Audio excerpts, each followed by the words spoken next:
It's always so kind when people clap when they're told to, so thanks for doing that. I am really excited to be here. I do love your church. I love what you guys are doing, and I love being a very small part of it, working with Adam. Quick question as we kind of jump in today. How many of you adults, children can play along too, how many of you have had at least one cup of coffee this morning? Just be very proud about this, right? Cool. All right, hands down. How many of you have had 2 cups already today? All right. You should be more proud. You're more caffeinated than that. How many of you have had 3 or more already today? Okay, security, just take a look around. We don't want to, these are the people we're mostly worried about. The first time I went to Starbucks, I got to tell you, it was not the best experience. I didn't really grow up as a coffee drinker. Well, who does? I was a baby, so I didn't drink a lot of coffee. But like my mom and dad, every once in a while when I was little, would ask me if I wanted to have a sip of their coffee at the very end. I don't know if your parents ever did that. I don't even know if it was real coffee. It was Folgers Crystals. I don't even know if that's real food, but they mixed it up in hot water, put some powder in it that they called cream, and asked me at the end of the cup if I wanted to taste. I just remember being a kindergartner, taking one sip thinking, this is so gross. I just had Fruity Pebbles that are delicious. You know, I had Lucky Charms with extra marshmallows, so good. So why were we drinking the sludge? This is so gross, you know.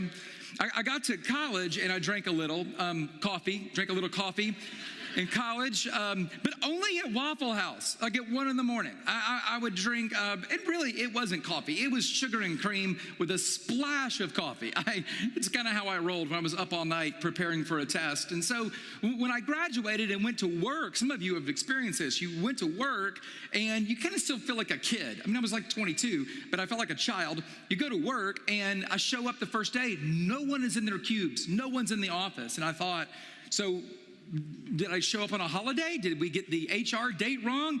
Well, no, everybody's in the break room. Why? Because they're loading up on coffee one. Now it was going to be 10 later, but it was the first coffee.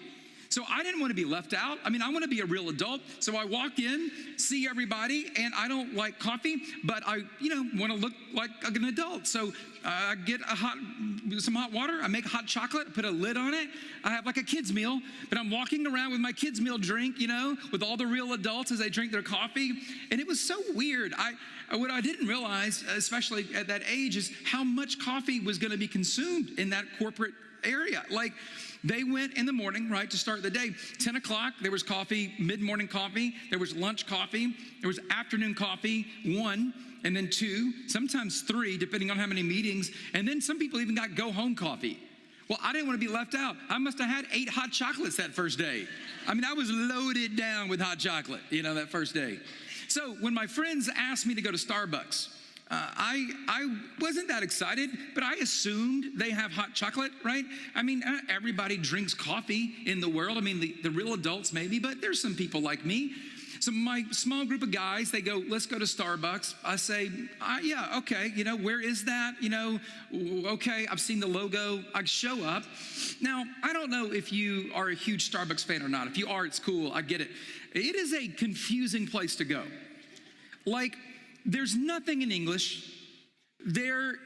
Everything is named weird things. And I think they do that on purpose because they want the people who are insiders to feel cool, like behind the curtain. But what they don't realize is there's stupid people like me walking in. And I felt like such an idiot. I remember walking in and standing and looking at the menu, and I'm just looking for something that says chocolate. That's all I'm looking for. And I see a mocha thing. I'm like, I think that means chocolate. It's Spanish for chocolate or something. So I'm like, maybe that'll work. Well, eventually I get to the front and this sweet cashier person says, hey, welcome to Starbucks. What can I get for you? Well, I'm already a little embarrassed. So I lean kind of close and I said, yeah, I just kind of want do you have hot chocolate? Like, I just would love a hot chocolate, And she said, well, that's embarrassing for you. I'm just kidding. She didn't say that. She said, yeah, we have hot chocolate. I said, oh, okay. Shh, not so loud. I would like a hot chocolate. Don't let my friends know, but I would like a hot chocolate. She says, what size? Now, again, if you're a Starbucks person, this is where we get in trouble. What size? I was like, I don't know, maybe like a medium? She says, well, we have grande. It's like, I don't want a gallon of hot chocolate. That sounds huge. A grande sounds massive. I don't want a grande. I mean, I walk around with like a barrel. This isn't Costco. So, you know, I like, that seems big. She goes, well, we have a smaller one. I was like, okay, what is that? It's tall. Well, tall sounds just as big as grande. I don't want either of those. She goes, well, we have a venti.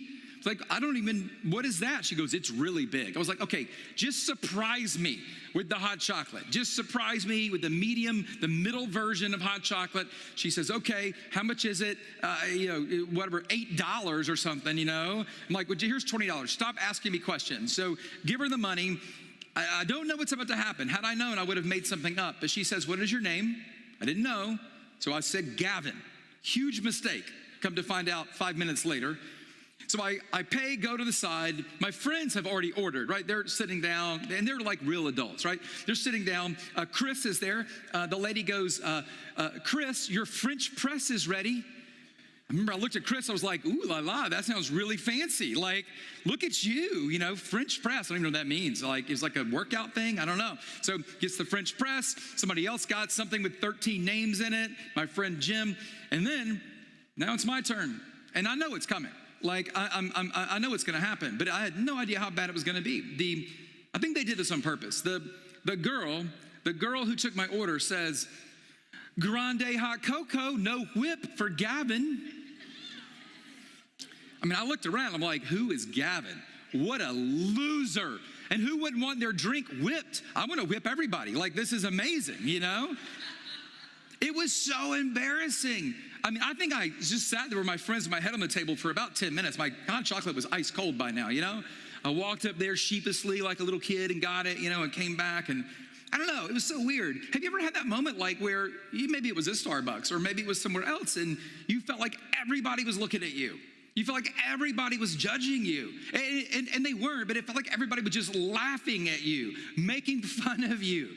And you look around and you realize nobody really cares about you, but you think they do. You feel that everybody's eyes are just piercing through you, judging you like crazy. Isn't that weird that we feel that way sometimes?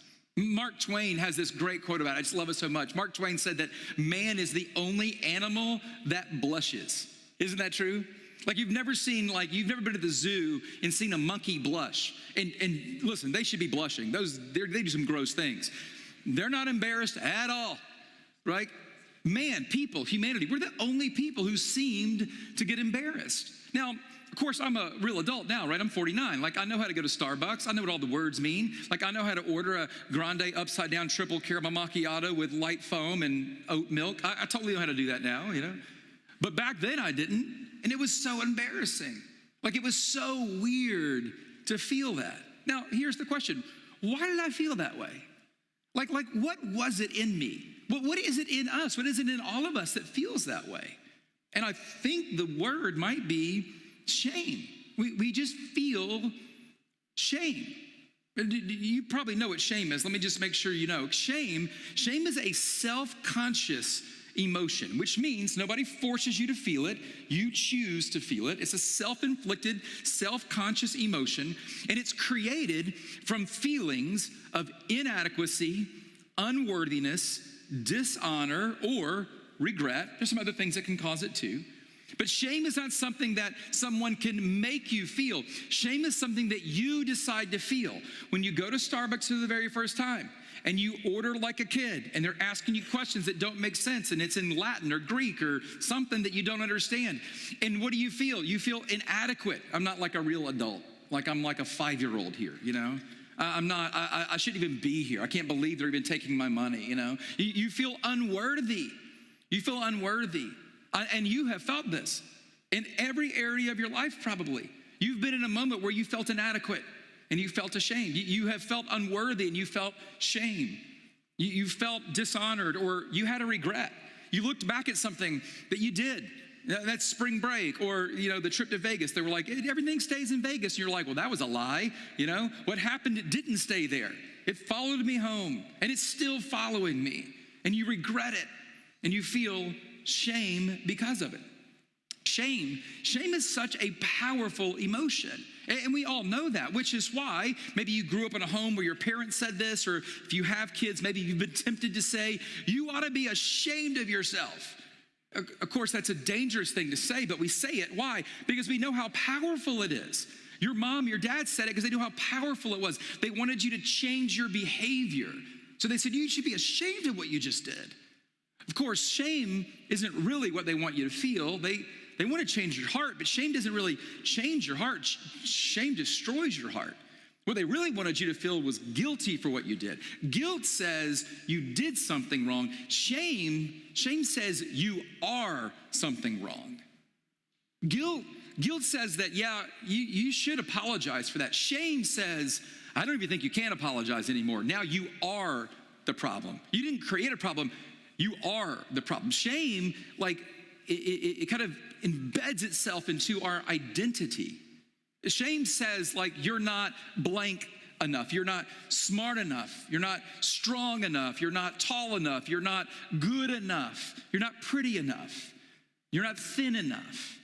Shame is such a dangerous emotion because of how it attaches to our identity. And because shame is such a powerful emotion, we will do almost anything we can to remove it from our heart. And you know what we do, right? We blame. Shame is what really causes blame. Shame causes blame. Almost every single time, almost every time you see somebody blaming somebody else or blaming something, the reason they're blaming is because they feel shame. And we'll do anything we can to get that shame out of our heart, even if it means blaming somebody else. I know you have never said these statements, but you've heard them before, probably, like these statements of blame. I mean, it's not my fault. It's not my fault. You ever been at work and somebody says, who's responsible for this? No one wants to be responsible for that. It's not my fault, even though it was, but it was the machine's fault. Somebody didn't clean it last time. That's why it came out this way. It's not my fault. I mean, if somebody else would have done their job, it'd have been fine. Or she started it, he started it. I finished it, by the way, but they started it. It's their fault. They're the ones. If it wasn't for them, right? If you wouldn't have hired them, they're the ones who are causing the problem. Or one of my favorites, he made me do it, which is so silly, right? Like nobody can make you do anything. I mean, once you got above the age of about 2.5, right? Like with a 2-year-old, you're like, stop, and you just pick them up and move them. But once you get to be 17, your mom doesn't go, okay, stop, and pick you up and put you in timeout anymore, right? Like nobody can make you do anything. You decide. You're accountable for yourself, right? But because we feel shame, we'll blame anybody, blame anything. She made me do it. I didn't even want to do it. I wasn't thinking about doing it. In fact, I had a perfect day planned. And then they showed up, and he made me do it. I mean, shame is so powerful. So what do? We try to eliminate shame. We try to eliminate our shame by casting blame. That's what we do. We try to eliminate it from our life, eliminate it from our heart. So we just cast blame everywhere. Here's the problem, though. And we're about to see this in just such a beautiful way. When we feel shame, we are tempted to blame, right? But when we blame, we don't remove the shame, do we? Like even if you get away with it, even if you blame somebody, you blame your coworker, you blame your spouse, you blame your mom, you blame your dad, you blame the machine, you blame the car, you blame the police, it doesn't matter. You can blame anybody you want, but you know who's really at fault. You know what you really did. And so by blaming, we don't remove the consequence, actually. We might remove the momentary consequence. We don't really remove the consequence, but we do remove something. And what we end up removing is really important not to remove. If we open up our Bible, and maybe if some of you are Christian people, church people, you'll know this. The very first book in the Bible is the book of Genesis. A guy named Moses wrote it. Moses is a pretty big deal. He wrote the book of Genesis, and the next 4 books is the Bible as well. Genesis is this beautiful account of how God kind of creates everything and how we kind of destroy it. Now, it didn't take us very long. Genesis is such a fun book to read. And again, if you're a church person, you might have grown up like I did, and you believed as a kid, and maybe you believe now that the account of Genesis of creation is literal. It happened in 24-hour days and all that. If you believe that, that's awesome. If you don't believe that, it's okay too. It actually doesn't matter. As long as you kind of understand that God is the one in control, the point or the moral of the story is all the exact same. So if you know kind of how the story goes, God creates everything. God decides one day, just pretty cool. He's hanging out. And he's like, let there be light, speaks light into existence. Like, I don't know if you've ever spoken something into existence, but not light. I mean, this is pretty crazy, right? God's pretty powerful. He creates everything, the oceans, right? The land, the plants, the animals, creates everything. And then his last creation is his pinnacle of creation. It's mankind, it's humanity, it's you, it's me. He creates people. And he says it's very good because it's the first thing that he creates that's in his image. Everything else he creates out of some other image or idea or concept, like, he's like giraffe, let's make the neck really long. I mean, that's odd, right? He's having fun. But he creates you and me, it's in his image. And that's the pinnacle of his creation, the last thing that he creates. Let me kind of show you how Moses wrote about this in Genesis. This is in Genesis. This is the first chapter. Now, Moses didn't put chapters on it, but this is the very first thing that Moses wrote. Then God said, let us make mankind, men and women, in our image, in our likeness, so that they may rule. This is a really important word. We're going to come back to it later. Rule over the fish in the sea and the birds in the sky, over the livestock and the wild animals, and over all the creatures that move along the ground. So God's created everything. Then he creates you, creates me, creates people. And then he says, you're going to rule over all the things I've already created. So I'm making you last because now you're in charge of all the other stuff. Okay, story continues. So God created mankind in his own image. In the image of God, he created them, male and female, he created them. Now, story keeps going, but it gets a little fun. Ready? So God blessed them, mankind, right? God blessed them, and he said to them, be fruitful, and increase in number. Fill the earth and subdue it. We don't use that word a lot, but that means rule. Same thing. Fill the earth and kind of rule over it. Rule over the fish in the sea and the birds in the sky and over every living creature that moves on the ground. And then God said to man and woman, then God said, I give you, again, this is like, you're going to be ruling over. I'm going to give you these things. I give you every seed-bearing plant on the face of the whole earth and every tree that has fruit with seed in it. They will be yours for food. Now, quick pause, like back then, I guess everything was, everybody was a vegetarian, which seems like a bummer, to be honest. Like, I super love chicken. Like, it's so good. And so I don't know what was going on back then. Maybe they didn't have like a hunger for chicken. I don't know. I imagine that they eventually had chicken and thought, God has been messing with us the whole time. I don't know. But back then, right, it was like you ate you didn't eat the animals, you ate all the seed-bearing plants and things like that, right? So then he continues, and to all the beasts of the earth and all the birds in the sky and all the creatures that move along the ground, everything that has the breath of life in it, everything. I give you every green plant for food, and it was so. Basically, this is so cool. Basically, in the beginning of time, God creates the most incredible creation we can ever imagine. And then he looks at the first people that he created, his pinnacle of creation, and says, and by the way, it's all for you, but I want you to rule over it. I don't know if you've ever thought about the creation story this way, but the very first thing God gave humanity was responsibility. The very first thing God gave us was responsibility. Before there were the 10 Commandments, before there were thousands of rules, before any of that. In fact, back in the beginning, there was one rule. Remember the one rule? There's a tree, don't eat from it. You can eat from everything else except the chicken. You can eat from everything else, but don't eat from the one tree. That's it. There's one rule. Thousands of responsibilities. Can you imagine if it was like that today? We'd never make it. Do you know why we have rules? Quick side note, the reason we have rules is because people aren't responsible. The more irresponsible people are, the more rules we need. Think about your children, if you have kids, right? Can you imagine having a toddler and no rules? Now, they think that there aren't rules, they're toddlers, right? But can you imagine, right? Of course, it'd be chaos. Why? They need rules because they're so irresponsible. That's why.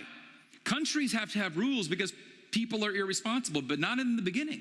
In the very beginning, there was just one rule and hundreds, maybe thousands of responsibilities.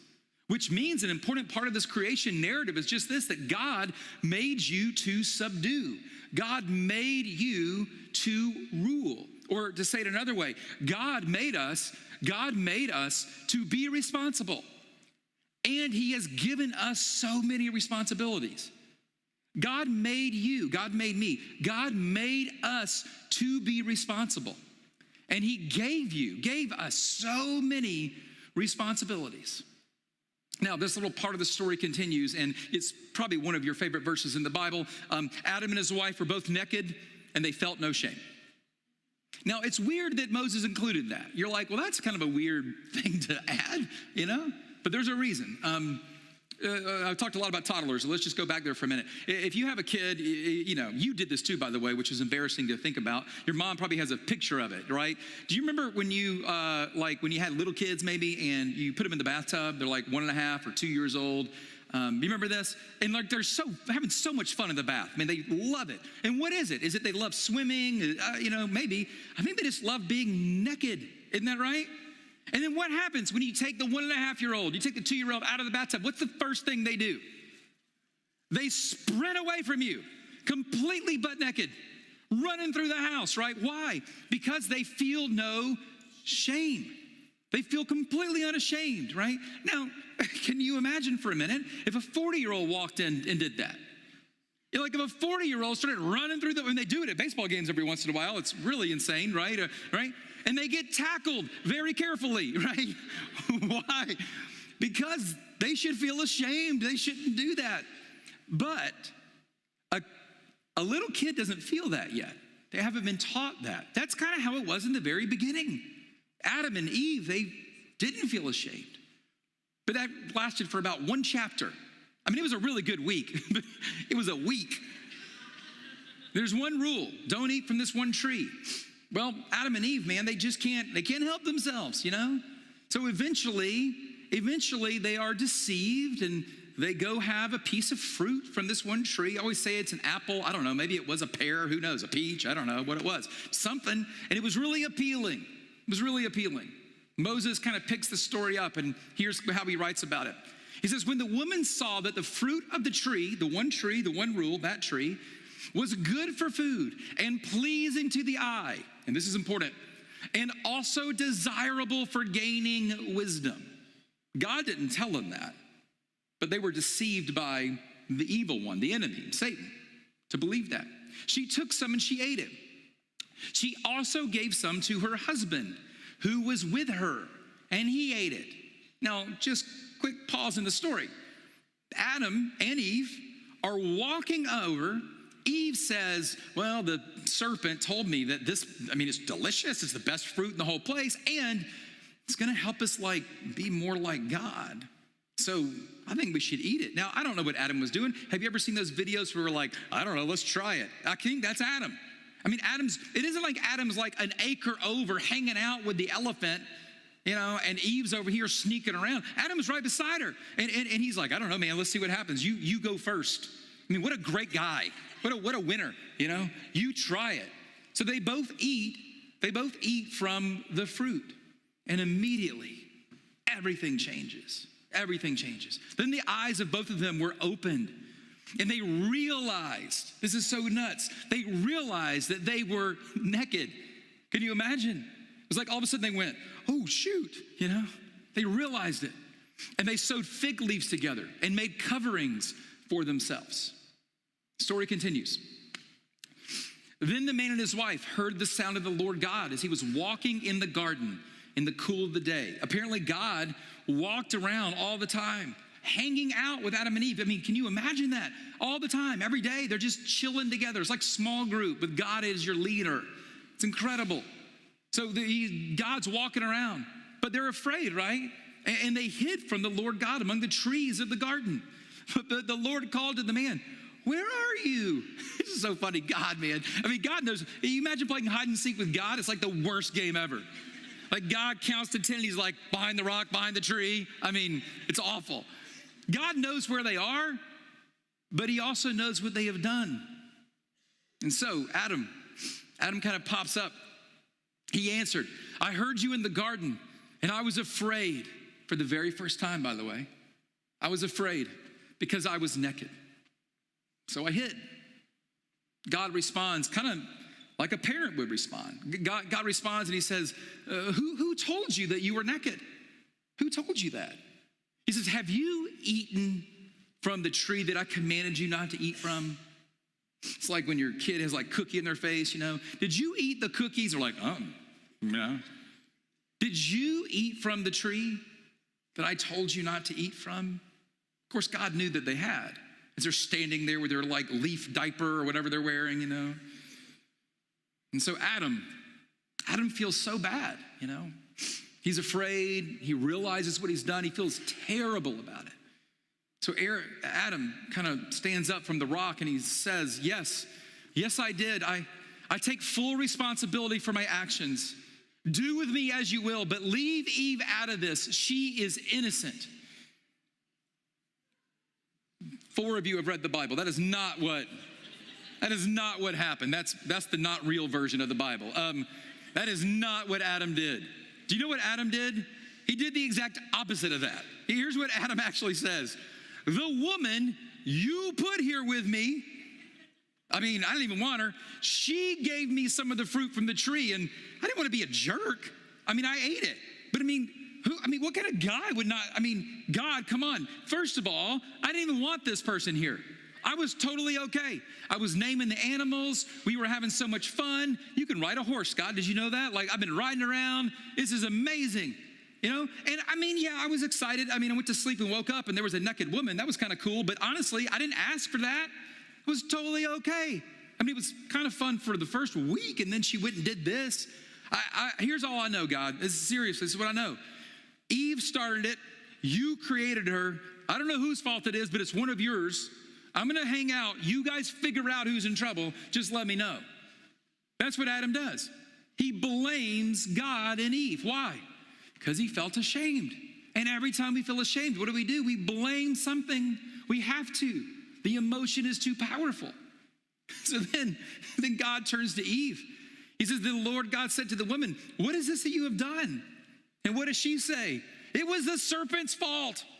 The serpent deceived me. I didn't have a choice. I ate it, Meanwhile, I imagine Satan's like, he's the only one not blaming anybody. He's like, yep, totally did that. I'll take full responsibility. I crushed this job, It's just incredible, isn't it? There are so many things to learn in this kind of narrative of creation. So many things to learn. But maybe one of the most important things is how shame affects us and how it leads to blame. Here's kind of in a way, almost a summary of the creation narrative. Where there is, ready? Yep. Where there is blame, we often find shame.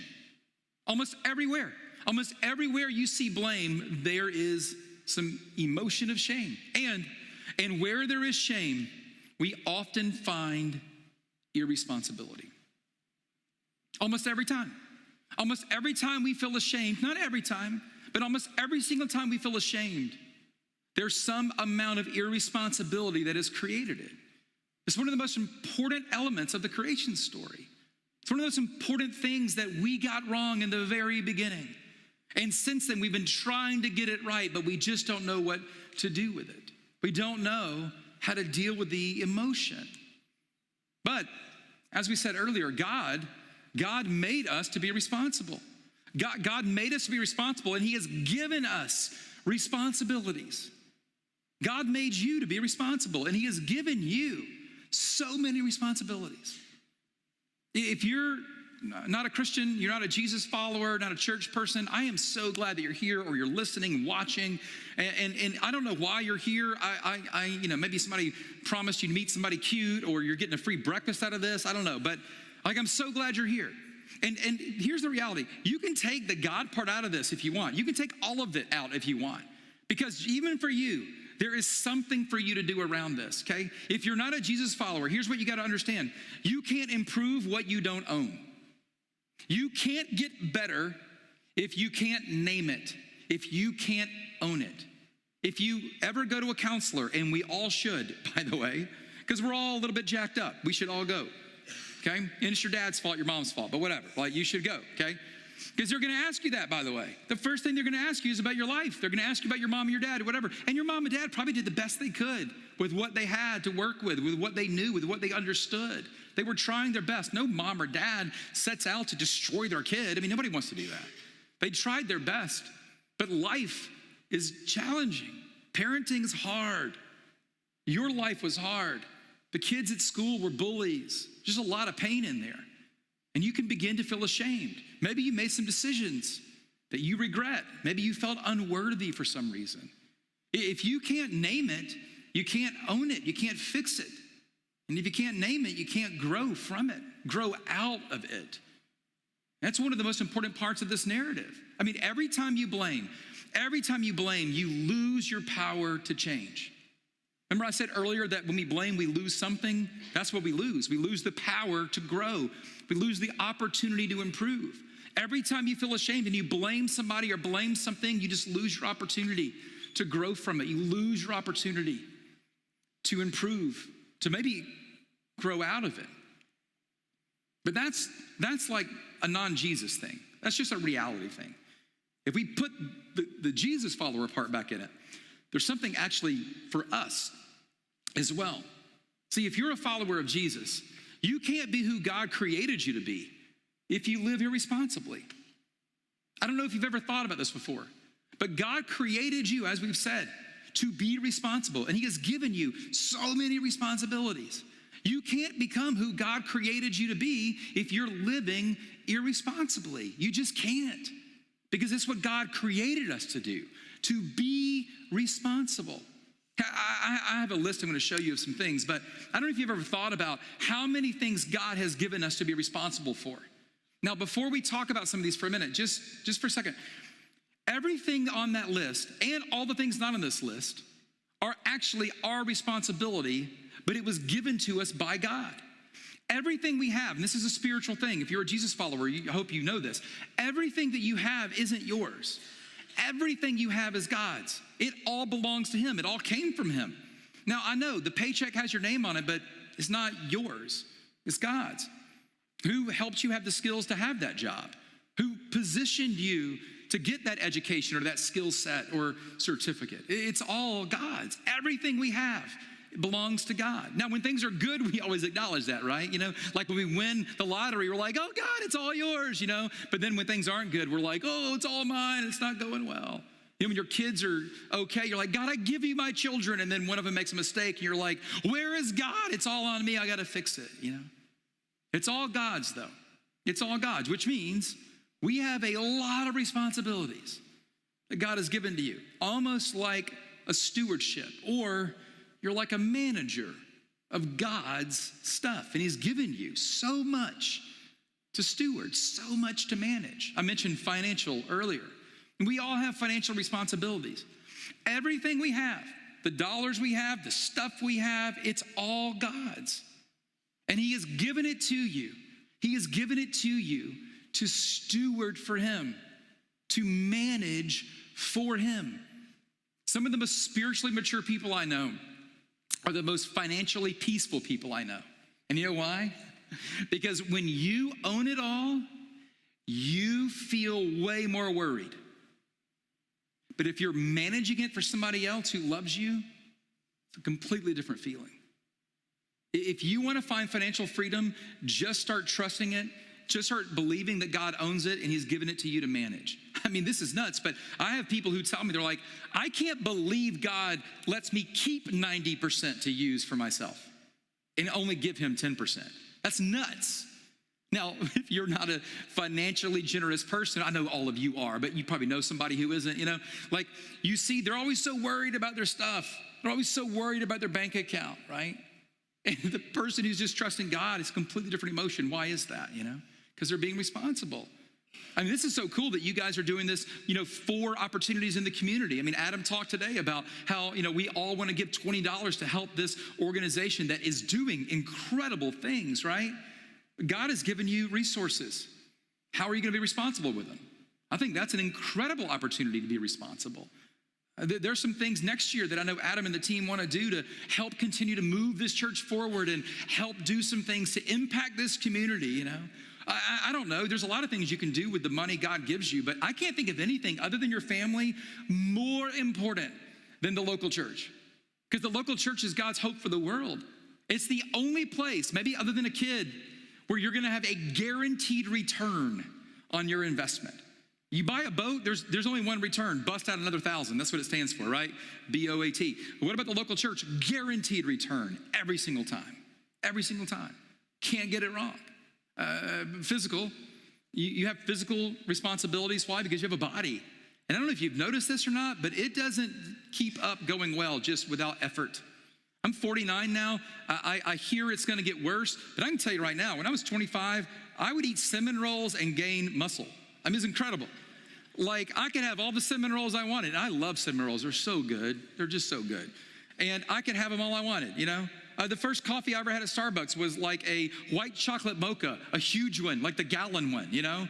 I would drink it, and then an hour later, I'm like, man, I feel great. I mean, if I did that now, I'd have to take 4 days off, you know? But I have one body to take care of. And God wants to use me for his kingdom. So I should be responsible with my physical body so that I can be used for what he's trying to do in the world. Right? We have work, we have jobs, we have things we're doing. We have an opportunity to be responsible with that. God gave you skills and abilities. Did you know that? The skills and abilities you have are unique to you. But God didn't just give them to you for fun. He wasn't like doling out, skills and thought, I don't know, artist, accountant. Like, he gave it to you for a reason, and the kingdom's the reason. He wants you to use those skills to love other people well and to move his kingdom forward. That's why he gave you those things. We have an opportunity to steward them, to manage them. Relational responsibilities, we do a whole series on this, right? But we have marriages, we have friendships, we have so many responsibilities. I mean, just really quick, if you stood at an altar one day and said, I do, you made some promises. You know what you just basically did? You basically just said, I'm gonna be responsible. And a lot of times we are so irresponsible with those promises, so irresponsible. But God made you to be responsible with it. We have parental responsibilities. Again, we can talk about them forever. Neighborly responsibilities. This is the hardest one. Your neighbors are horrible people, I know, right? But we have a responsibility. We have a responsibility to love them well, to treat them well. We have responsibilities to love others who are not lovable and are not thinking correctly. So you think, at least, right? This is insane. We have a responsibility to love people who vote not like us. We have a responsibility to love people who watch the wrong cable news entertainment network. Not even about news, but whatever, right? But we have a responsibility to love them, to show empathy to them, to listen, to be curious about them. We have a responsibility to serve people. We have responsibilities. The reason we have rules is because we're also irresponsible. I wonder what would happen if we started taking responsibility for those things. Here's what I know is true, and you probably have sensed this as well. We are always most fulfilled when we have responsibility and we behave responsibly. Isn't that true? We are always more fulfilled when we see things in our life as a responsibility and when we behave responsibly. I have never once met a happy, irresponsible person. I've met a lot of miserable people, and a lot of them are crazy irresponsible, which is why they're so miserable. Your irresponsibility has consequences. Part of it is that you feel ashamed, and part of it is then you start blaming. And when you blame other people or blame other things, it doesn't remove the responsibility. It just makes you feel worse. Now they're in trouble, and you're still responsible, behaving irresponsibly. So here's the real question. Here's the real question to end on. If God really has given us responsibilities, if God has given all of us responsibilities, how are you responding? How should you be responding? The thing I hate so much about this question is that there's an area of my life that I'm probably not being as responsible as I should be. I bet that's true for each of us. I bet every single one of us, as we sit here just right now, we're probably thinking, yeah, there is that thing. There is that one area, there's that thing. And maybe it's with kids or relationships or money. I don't know what it is, but there's that thing. And God has given you an opportunity to be responsible. but it's just painful. It's easier to be irresponsible, but in the end, it doesn't lead to any good consequences. Creates all sorts of problems, creates havoc in your life. It's like an explosion that also shrapnel hits the people around you. You're hurting others with your irresponsibility.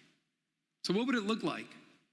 Not just to know you have responsibilities, but to be responsible. I think that's something worth thinking about. It's probably something worth chatting about, maybe with a spouse, maybe with a friend. This is a hard one, but it might be something worth apologizing for. You may have somebody in your life that you just need to go sit down with tomorrow and say, hey, I'm just sorry.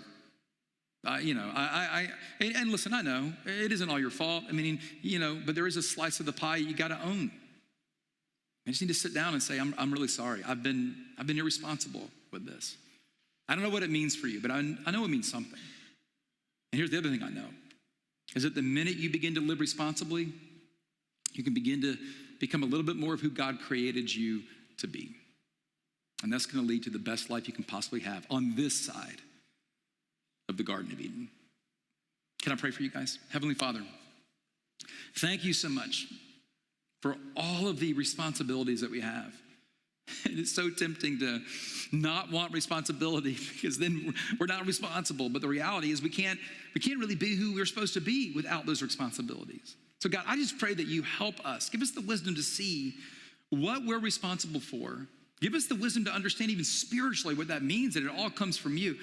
And then Father, please, please, please help us to be responsible with it. Help us to ask for forgiveness in the areas where we haven't been. Help us to ask for help in the areas where we need help. Help us to maybe meet with a counselor or have some hard conversations where we can be vulnerable and we can be honest with ourselves about how we have been following you with all of these responsibilities you have given to us. God, I just pray that we'll begin to get that right. And in doing so, not just change our lives, Father, but maybe even change the lives of our families or our neighborhoods or maybe even the world. So God, thank you for that opportunity. We love you. Jesus, we pray all of this in your name.